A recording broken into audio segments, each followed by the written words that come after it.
You will never glory in God till first of all God has killed your glorying in yourself. Love is the only future God offers.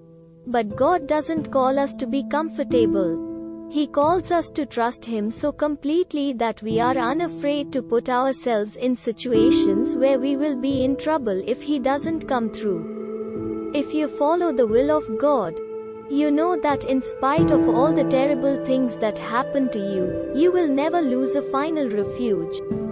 You know that the foundation of the world is love, so that even when no human being can or will help you, you may go on, trusting in the one that loves you.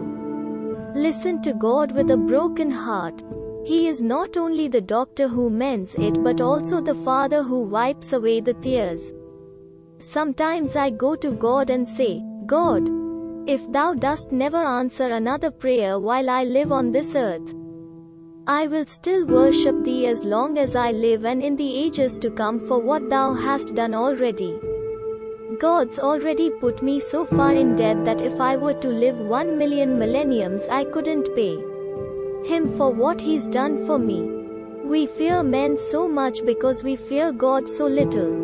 One fear cures another. When man's terror scares you, turn your thoughts to the wrath of God. There is but one good, that is God. Everything else is good when it looks to Him and bad when it turns from Him. When faith replaces doubt, when selfless service eliminates selfish striving, the power of God brings to pass His purposes. God's plans for you are better than any plans you have for yourself.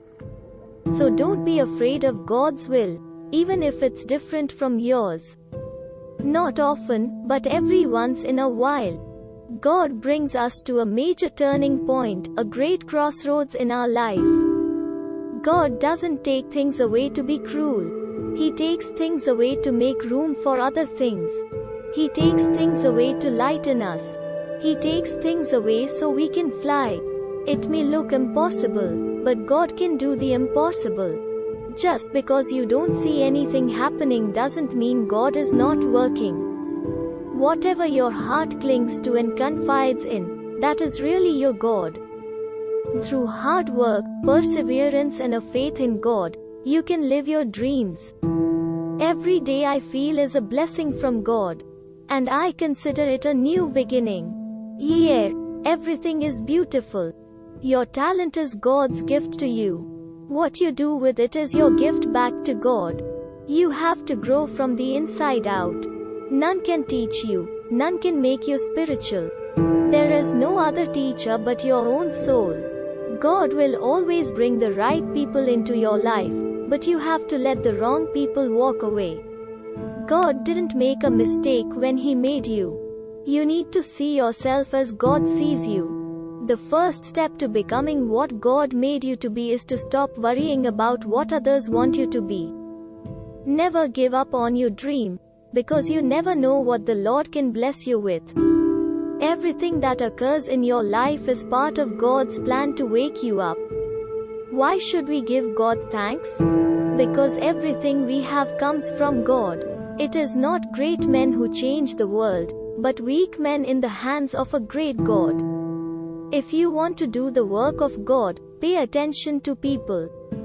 Notice them, especially the people nobody else notices. As believers, you don't need to pray for a new heart, you need to pray for a new head. It is wonderful what God can do with a broken heart, if He gets all the pieces. Faith is not the belief that God will do what you want. It is the belief that God will do what is right. Jesus wants you to spread this message everywhere around you. And keep following.